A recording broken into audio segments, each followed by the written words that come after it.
আসসালামু আলাইকুম। ত্রিকোণমিতি বেসিক থেকে শুরু করে অ্যাডভান্স লেভেলে জানতে চাইলে অবশ্যই ত্রিকোণমিতির যে সূত্রগুলো জানতে হবে সেগুলো দেখে নিই। ত্রিকোণমিতিতে সর্বপ্রথম যে জিনিসটা দেখতে হবে সেটা হচ্ছে সমকোণী ত্রিভুজ সম্পর্কে ভালোভাবে জানতে হবে। সমকোণী ত্রিভুজ আসলে যে কোনো একটি কোণ এক সমকোণ হলে সেটা সমকোণী ত্রিভুজ, অর্থাৎ লম্বালম্বী যে কোণটা থাকে এটা 90 ডিগ্রি অর্থাৎ এক সমকোণ, সেটা সমকোণী ত্রিভুজ। এই ত্রিভুজের লম্বালম্বী যেটা থাকে স্বাভাবিকভাবে আমরা সেটাকে জানি লম্ব, নিচে যেটা থাকে এটাকে আমরা জানি ভূমি, পরবর্তী যে বড় বাহুটা থাকে সেটা অতিভুজ। কিন্তু ত্রিকোণমিতিতে এটা চিন্তা করতে হবে যে সহজভাবে থিটা যেখানে দেওয়া থাকবে অর্থাৎ কোণের মান যেখানে দেওয়া থাকবে 90 ডিগ্রি ব্যতীত কোণের মান যেখানে দেওয়া থাকবে, কোণ যার সাথে থাকবে সে অবশ্যই ভূমি। আর অতিভুজ অবশ্যই আমরা চিনি, অতিভুজ বাদ দিয়ে যেটা থাকবে সেটা ভূমি। তাই যখন কোণটা আমার উপরে দেওয়া থাকবে তখন কিন্তু আমার ভূমি এইটা, অর্থাৎ এবি এখানে ভূমি, লম্ব এটা। অর্থাৎ কোণ যদি উপরে দেওয়া থাকে তাহলে লম্ব হয়ে যায় ভূমি, ভূমি হয়ে যায় লম্ব। সহজ ভাষায় বললে সেটা থিটা, এক কথায় কোণের মান যেখানে দেওয়া থাকবে তার সাথে যে বাহু থাকবে সেটা ভূমি। তো আসুন শুরু করি। প্রথমে লম্ব বাই ভূমি, লম্ব বাই অতিভুজ সমান কি সেই সূত্রগুলো জানতে হবে। যেমন 1 নম্বরে লম্ব বাই অতিভুজ, অতিভুজ অতি লিখলাম, লম্ব বাই অতিভুজ সমান সাইন থিটা, লম্ব বাই অতিভুজ সমান সাইন থিটা। 2 নম্বরে ভূমি বাই অতিভুজ সমান cos থিটা, অর্থাৎ লম্ব এবং ভূমি দুইটার নিচেই অতিভুজ আছে, এটা মনে রাখতে হবে। 3 নাম্বার লম্ব বাই ভূমি, লম্ব বাই ভূমি সমান tan থিটা। 4 নাম্বার লম্ব বাই ভূমিকে যদি আমরা উল্টিয়ে দিই অর্থাৎ ভূমি উপরে লম্ব নিচে, তাহলে সেটা হয়ে যায় cot থিটা, অর্থাৎ cot হচ্ছে tan এর বিপরীত, tan হচ্ছে cot এর বিপরীত। ত্রিকোণমিতিতে আপাতত এই 4টা সূত্র হলে পরে লম্ব ভূমি অতিভুজ নিয়ে যে কোণের মান বের করা সেই অঙ্কগুলো হয়ে যায়, কিন্তু এখানে টোটাল 6টা সূত্র আছে, 6টা লিখি। এখন সাইন যেটা লিখছি, সাইনের বিপরীত কসেক, আর কসের বিপরীত সেক। সাইনের বিপরীত কি? কসেক। তাহলে সাইনের বিপরীত মানে কি? লম্ব বাই অতিভুজ আছে, অতিভুজ উপরে লম্ব নিচে, অতিভুজ বাই তাহলে লম্ব, অতিভুজ বাই লম্ব হচ্ছে সাইন কসেক। 6 নম্বরে অতিভুজ বাই ভূমি, অতিভুজ বাই ভূমি সমান সেক থিটা। তার মানে সাইনের বিপরীত কসেক আর কসের বিপরীত সেক।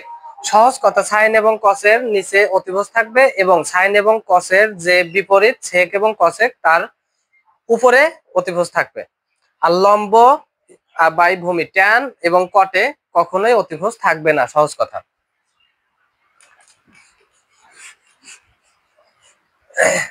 তো এখন যদি আমরা ত্রিভুজ দিয়ে চিন্তা করি যে থিটা আমার আছে, থিটা এখানে নিচে আছে, সেক্ষেত্রে যদি আমি সাইনের সূত্র প্রয়োগ করি তাহলে লম্ব বাই অতিভুজ, এখানে লম্ব কোনটা? লম্ব এবি বাই অতিভুজ এসি। কিন্তু যদি থিটা থাকে উপরে তখন কি লম্ব হয়ে যাবে বিসি, অর্থাৎ এখানে লম্ব হবে বিসি বাই অতিভুজ হবে এ সি। আশা করি বোঝা গেছে।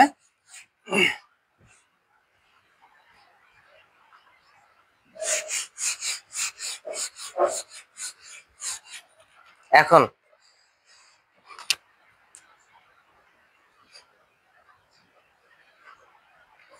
প্রত্যেকটা 6টা যে সূত্র আছে 6টাতেই মনে রাখতে হবে যে 1 দিয়ে একটা সূত্র আছে, অর্থাৎ 1 ভাগ।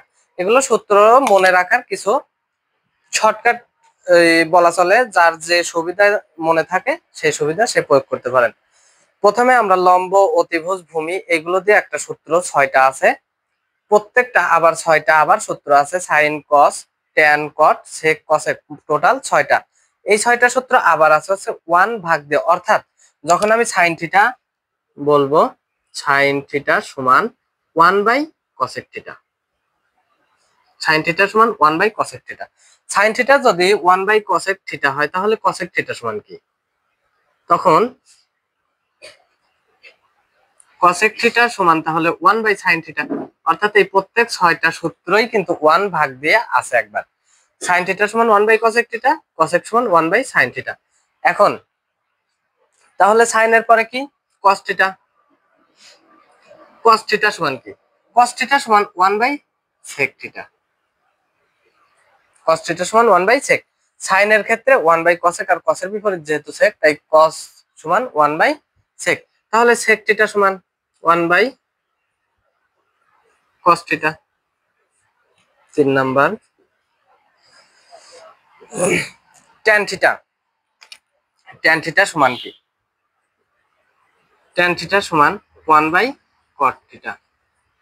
ট্যান থিটা সমান যদি 1 বাই কট থিটা হয় তাহলে কট থিটা সমান কি? কট থিটা সমান 1 বাই ট্যান থিটা। সহজ কথা। তবে ট্যান এবং কটের আলাদা যে দুইটা সূত্র আবার আছে সেটা হচ্ছে, এই দুইটা সূত্র অনেক গুরুত্বপূর্ণ। ট্যান থিটা সমান, আমরা জানি ট্যান থিটা লম্ব বাই ভূমি, এক্ষেত্রে sine theta by cos theta, এবং কট থিটা সমান কস থিটা উপরে, ট্যান থিটা সাইন থিটা নিচে, কারণ আমরা জানি কট হচ্ছে ট্যানের বিপরীত।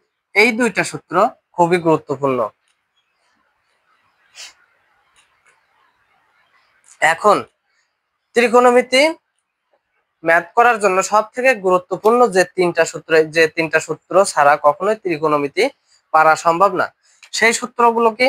সেগুলো হচ্ছে, এইগুলো ছিল 1 ভাগ দিয়ে, এটা এখন হচ্ছে সমান 1 আসবে। এগুলো 1 ভাগ দিয়ে এখন আসবে সমান 1। এই জায়গায় 3 ধাপে সূত্রগুলো, একটা হচ্ছে লম্ব ভূমি অতিভুজ দিয়ে, আর একটা হচ্ছে 1 ভাগ দিয়ে। দ্বিতীয় ধাপ, তৃতীয় নাম্বার ধাপে দুইটা যোগ করে অথবা বিয়োগ করে সমান 1 আসবে। একটা 1 ভাগ দিয়ে একটা সমান 1 আসবে। 3 ধাপে সূত্র যদি মনে রাখতে পারেন তাহলে ত্রিকোণমিতির টোটাল সূত্র ক্লিয়ার।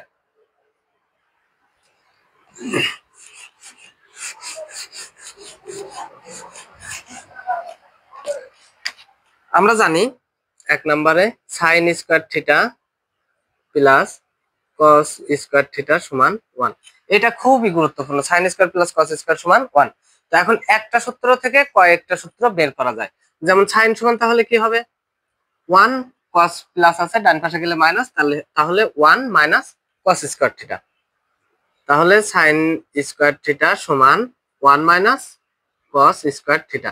এখন যদি কোনো সময় বলে স্কয়ারের দরকার নাই, আমার দরকার সাইনের মান বের করা, তখন স্কয়ার উঠা দিলে ডান পাশে রুট দিয়ে দিবেন। এগুলো হচ্ছে যখন অঙ্ক করবেন অঙ্কের সুবিধা মতো আপনাকে প্রয়োগ করতে হবে। এখন সাইন স্কয়ার সমান যদি 1 মাইনাস কস হয় তাহলে কস স্কয়ার সমান কত? কস স্কয়ার থিটা সমান তাহলে 1 প্লাস সাইন স্কয়ার, ডান পাশে গেলে মাইনাস সাইন স্কয়ার থিটা। অর্থাৎ একটা থেকে টোটাল 3টা সূত্র কিন্তু আসে।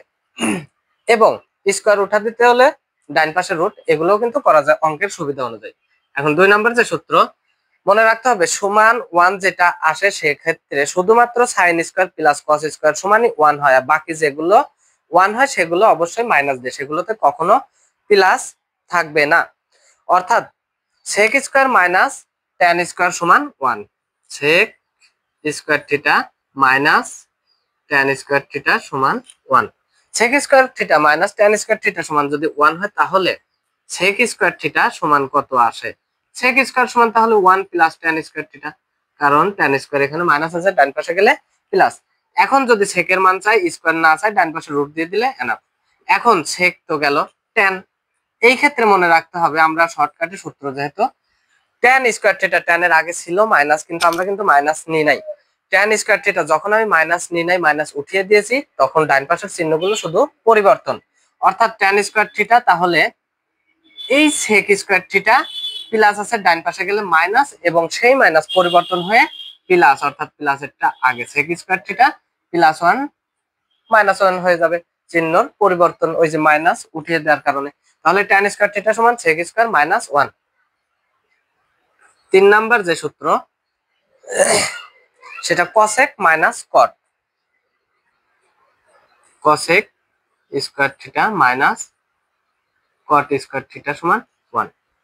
cosec square theta minus cot square theta সমান যদি 1 হয়, তাহলে cosec স্কয়ার থিটা সমান কি? cosec স্কয়ার থিটা সমান 1 প্লাস cot স্কয়ার থিটা। বা এখান থেকে আরো একটা বাইর করা যায়, যদি আমরা cot নিই। এখন cot এর আগেও কি মাইনাস ছিল, ওই মাইনাস যদি উঠিয়ে দিই তাহলে cosec আগে, তার মানে cosec স্কয়ার থিটা প্লাস হয়ে যায় মাইনাস 1। এই ক্ষেত্রে দেখেন শুধুমাত্র sin square plus cos square সমান এইটা বাদেই বাকি যে দুইটা প্লাস বা মাইনাস করলে 1 আসে, সেই দুইটা অবশ্যই মাইনাস হবে, -1।